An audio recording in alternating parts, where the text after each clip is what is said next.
Hello there, ladies and gentlemen. Mole Trap here. The Tucson Team League. This Tucson MBCGame Team League. By the way, I looked up a little bit more about this Team League, or its place in history, I guess. And basically, I didn't realize this before. I kind of learn something new every time I look up information between these matches or what have you. There's Kingdom, by the way. He's going to be facing off against Xellos, who has just taken out Boxer, who has just taken out... I'm not even going to go down the line, but you get the idea. By the way, look at his record. 11-7 versus Terran. Very strong Protoss player. I forgot, I didn't see the stats there. By the way, Tucson spelled T-U-C-S-O-N. I actually thought Tucson was spelled T-U-S-C-O-N for my entire life. And then Minions was like, hey, your title is wrong on your VOD. I was like, what? Oh. Anyway, so yeah, we're getting into game number 6 here. Xellos has a chance to clinch the series and the championship. And remember, SK Telecom faced off against Team Greatest Ones in the winner's bracket final, and they were defeated 4-3 in that final. Knocked down to the loser's bracket finals, where they actually beat Team KT to get back up to the grand final of the Team League. To be here in the finals again, to try to redeem themselves. But Xellos is standing in the way of that redemption arc. And could... You know, this is like, they put the nail in the coffin, right?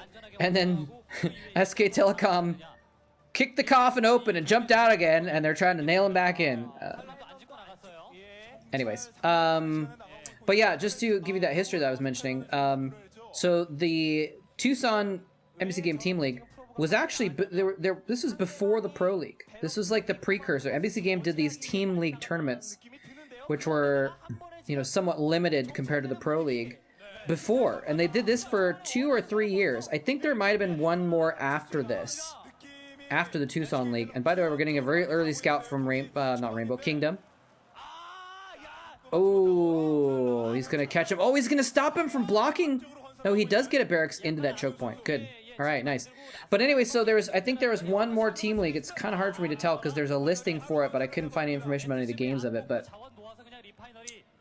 or any VODs. But I think there might have been another Team League after this. And then in 2005, remember this is 2004. In 2005 is the first Pro League that we know of. The Sky Pro League was the first Pro League, and that was the first one where you had the whole season of games. You know, more like, instead of being like a tournament, it was more like a league, you know? You know, like you'd have a baseball league or something like that in quote-unquote real sports, in physical sports. Let's go ahead and check out this map real quick, though, again, real quick, just because you might have forgotten it since the last time we watched this. This is a 4-player map. This is Tucson. This is map Tucson, and it's a 4-spawn map, so that's why the Korean casters were getting, I don't know if you could hear it, they were getting a little excited there by the fact that he was going to scout him first and be able to get in here and do this harassment with this probe and get the scout off, because he could have easily been in the bottom right, and that scout would have failed and would have just been late there getting there, and the wall would have already been up, and etc. But instead, he got in, he was able to steal the gas. It's a pretty straightforward route to the enemy base. It looks like it's actually a pretty close distance. So that might be something a little bit to worry about. The natural expansion is a little bit wide open as well. So that's something that might come into play at some point. That's why we have Xellos just putting his barracks right in that spot. Now, it's a little bit of a dangerous spot here because the barracks has to face outwards, right? In StarCraft 1, you cannot tell your barracks which side to output the units. So the Marines are going to pop out the bottom every single time. So it means if Kingdom puts on some pressure, it could be very dangerous for Xellos. It could be dangerous if he puts on some pressure, because any Marines other than the one that he has, are going to be stuck on the outside where they could be easily killed. He's going to get a scout in here. Nice. Doesn't get all the way in, though. He sees one gateway and one cybernetics core. There's the Tucson, by the way. Hyundai Tucson. There we go. That's the car that the winning team gets. It's pretty sick, dude. I wish I could win a Tucson. I mean the city, by the way. I want to win the entire city. No, just kidding. Where was I? Oh, but anyway, so it could be a problem, but instead Xellos is actually just double factoring behind this. Oh, he also, yeah, he got the SCV scout in, and he only saw one gateway, but he didn't get far enough in to know that there's not like a second gateway in the back or some sort of tech in the back. And what is Kingdom doing? Did he get an expansion? Okay, it looked like a gateway expansion build, but this is 2004, so instead he just got a second gateway. Xellos has a tank out now, so he's a little bit in an okay position. It's funny to see how different this is actually than like even a few years later. This would have been, you know, an expansion build, and you'd make a bunker and put some Marines in it, and then you repair the bunker while the Dragoons are hitting it, while you get your tanks out. This Marine literally just walked through and just walked on in. I don't know how he got around these Dragoons, actually, that were at the front. Maybe he just sent it out earlier. But he actually just straight up walked in and just got a massive scout off there. Saw the Cybernetics core spinning. Saw the second gateway. Saw, also importantly, the lack of expansion. So very important little Marine suicide mission there. Tanks are now pushing out. He only has a few Dragoons, so these tanks, outnumbering the Dragoons, can push out pretty well. Normally this would be a little bit dangerous, but because of the fact he's just gone for 2 factories, he has enough tanks quickly enough that it's not. Double machine shop upgrades, BT dubs, and he's actually sending out vultures. Wait, did he get a tank? Oh, I think he traded a Dragoon for a tank. Off screen, yes, very nice. He dove in with 4 Dragoons, as Tasteless likes to point out, will 2-shot a tank. And so he was able to, you know, he took enough damage to lose one of his Dragoons, but that's well worth it. I mean, not in terms of like the direct expenditures, it's not well worth it, but it's definitely worth it. But just keeping the tank count low is important. And he's actually falling back here as well with some injured Dragoons, so he's actually been microing pretty well to keep those alive. If he can wait long enough for the shields to repair on those, then he'll be in good shape. The third gateway going down, and a robotics facility is already up. Observatory, I think, is what we saw. He's going to try and run by with these Dragoons. Can he get the Dragoon into the gap with the pylon? No, he cannot! And the vultures get in. They're going to plant mines on top of the gateways. This one Dragoon soaks up a few shots. More Dragoons coming in here. He's just so desperate. He's A-moving his Dragoons through the mines to get back here to try and take care of these vultures, but they're in the meantime racking up probe kills. I think we've seen 3 or 4 probe kills. The observatory is there, but the observer is not out yet. So several probes killed by those 2 vultures sneaking through. A very, very important move there by Xellos. Possibly taking lead. Again, this is match point. Is that even actually the correct term? Is it match point when both teams can win, or is it only match point? Do you say match point for the team that can win? I'm not sure how that works. But regardless, Xellos, if he does win this game, if he can use this little bit of advantage that he's made to press it into a longer advantage to win the game, he'll take the entire series.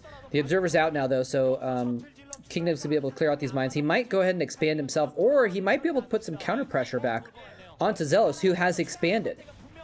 The commands that are going down means that he's less stuff that he can actually fight with. He may have siege tech by now, though. Oh, no! More vultures are going to run through, but he's actually going to block it this time. Now, he has 4 vultures versus 1 Dragoon. With mines, he may be able to force him off of that spot. He's going to force him off the spot, but he actually puts a gateway in the gap. Beautifully done by Kingdom, blocking those vultures from getting in. And those vultures are now doing not accomplishing much when they could be back at home protecting these tanks. The tanks are in a bit of danger. Siege mode is not complete yet.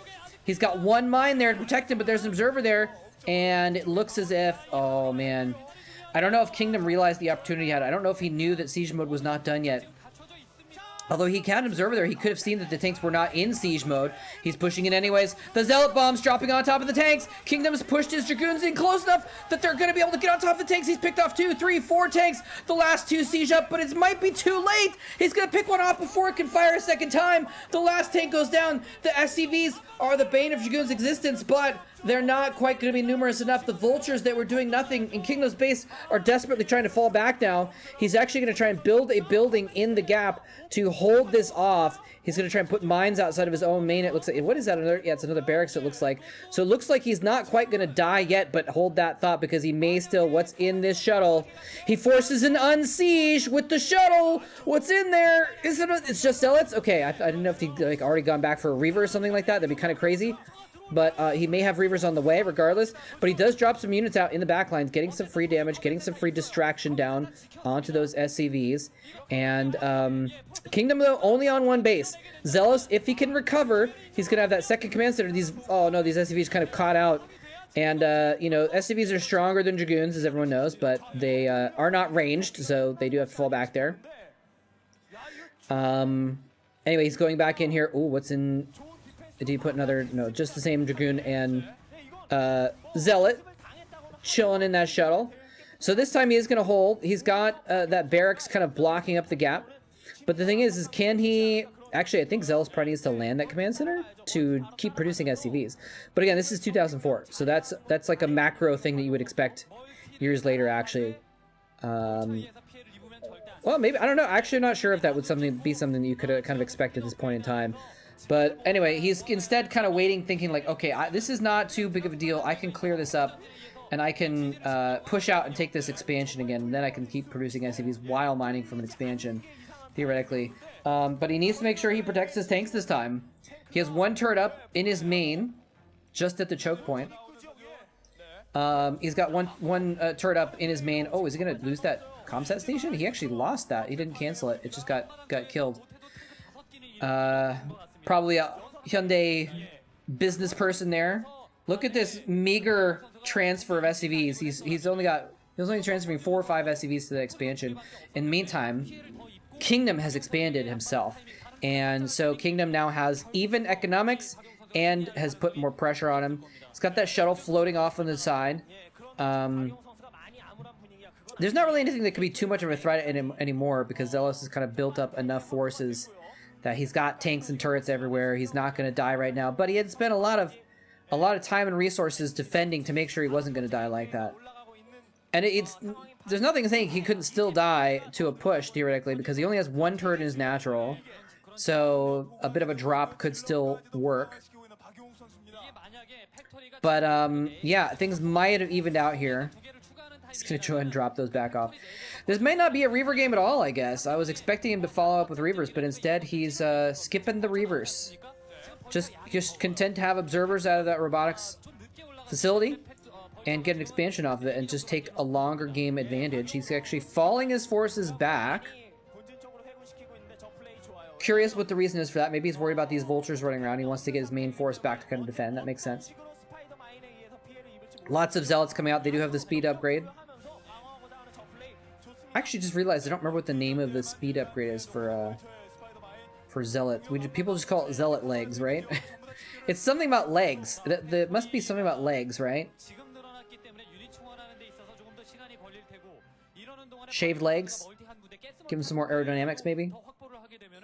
Must be some sort of leg augmentation upgrade, I imagine. Anyway, alright, it's gonna bug me. I'm gonna look it up.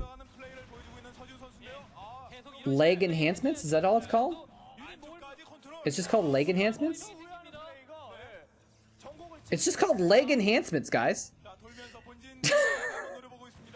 Alright, it's just leg enhancements. Okay, anyways. For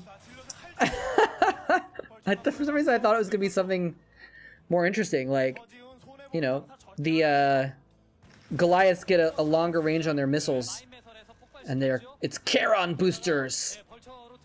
Zealots get a faster leg speed, and it's called leg enhancements. Anyway, Kingdom feeling like he does have the forces to push out onto the map now. Once again, he's not as worried about those vultures. He's probably outputting enough forces that he can kind of defend them anyways. He's got a lot of Zealots. A lot of Zealots. Very good composition here for Kingdom. Oh, he's going to actually kind of catch these vultures running south. Cut them off. Head them off at the pass. A little info Zealot on the left side in case there's a dropship. I like that move a lot because that is a way that Terrans can get back into a game which they're behind is by, you know, vulture drops. We saw him do a vulture run by earlier, and the Zealots kind of stopped it. Didn't really accomplish a lot, but oh, now he is going to run by with these other vultures. He didn't cut him off at the pass this time. They're going to get into... Oh, one mine gets dragged into some of the vultures, killing him, and again, he's cut that probe.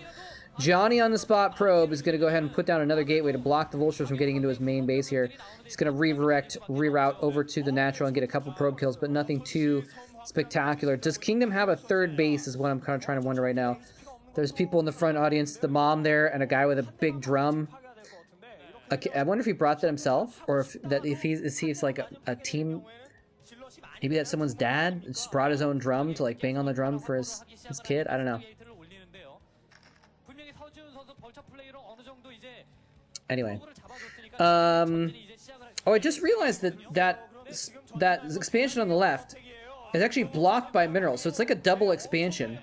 But the minerals are actually blocking you from getting into that as a land route. So that's another good reason to have a zealot there, just to make sure you can't float a command center or drop an SCV in there and get a free base that's hard to assail. But speaking of hard to assail, this is an entrenched Terran, but he might have too many zealots, though. He's pushing all the way in. The zealots are getting past. There's only a handful of vultures. The zealots get all the way in, and they buy time for the dragoons to get all up in the tank's business, and they're killing them off very, very consistently. Dragoons going down left and right, but tanks are going down left, right, center, top, and bottom, and all the tanks have been killed. It's SCVs fighting now. I tell a lie. There's one tank on the left side.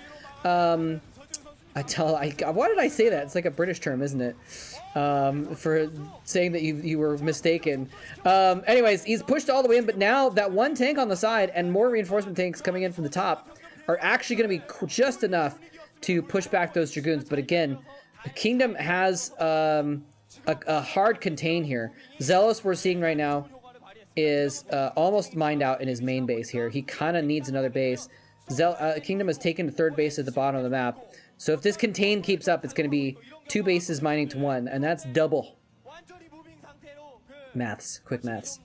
Oh, actually, looks like Kingdom's already mined out his main as well. So at the moment, they're both 1 and 1 basically. Actually, Xellos has like a tiny bit more intake, but yeah, okay. So you see, he's actually floated a command center off to the right side there to try and take that sort of pseudo island expansion, stuck behind the minerals. But again, I think even if he does manage to take that, it's going to be relatively easy for Kingdom to just drop some units over there with a shuttle, and I don't think Xellos will do anything about it.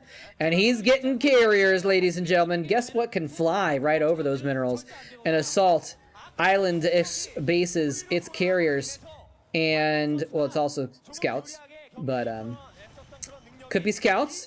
Maybe the fleet beacon is for the apial sensor. See, I know the name of the vision upgrade for scouts, but not the leg upgrade for zealots. Now I know, though. Leg enhancements. Why can't it be called something cool like apial legs? Alright, well, that's not a very good idea, actually. That sounds a little weird, but...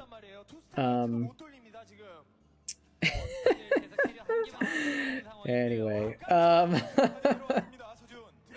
He scans the carrier production. It's only a single Stargate. I think if this was a couple years from now, like from the year 2007 to 2021, I don't think you'd almost ever see a single Stargate. But, you know, 2004 was lower macro times. So, you know, at this stage in the game, we'd probably expect more bases out of both players in the modern day. But, you know, the macro is just not quite up to the same level as it is now. So, it's only 3 bases to 2 at this point. And so you can maybe only afford the 1 Stargate worth of production. But yeah, usually you would see they build a Stargate, and then when that finishes, they build a Stargate and a fleet beacon. So the second Stargate and the fleet beacon finish at the same time. You could build 2 carriers at once. It's kind of like the usual thing to do. Anyway, but just even 1 gate carriers is enough to put the pressure on, force him to build Goliaths, which, you know, it would have been a good idea to build the Goliath or 2 anyways, actually, just to... Because I'm surprised that he hasn't been using shuttles more to drop zealots on top of the tanks. I guess he had so many zealots he could just run up on top of them. It didn't really matter that much. Might as well just have 2 more zealots rather than a shuttle, maybe? I don't know. There is a shuttle. Crossing the map. Speak of the shuttle and he shall appear. Wait, a third? Is that a 3rd armory?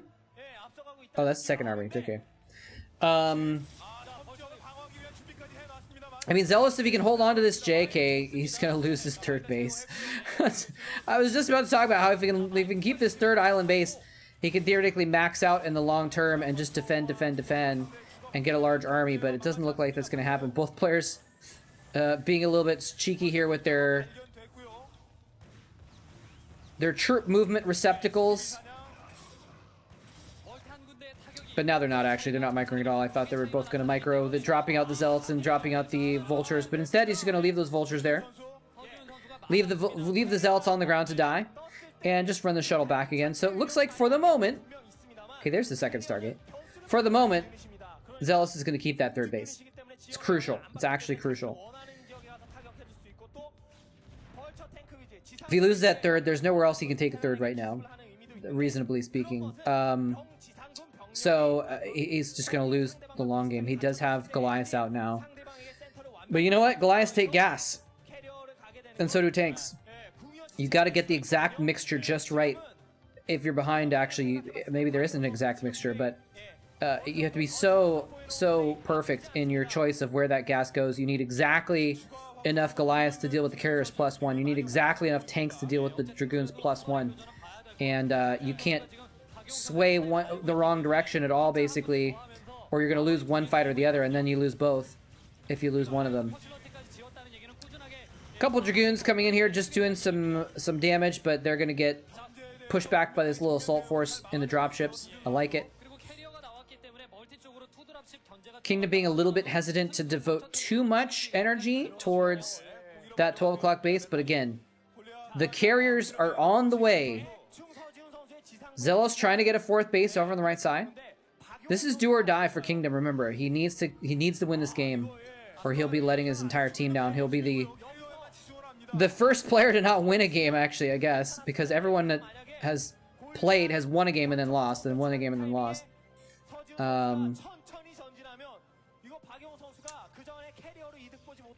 Well, I guess except for Uv. He just lost the game.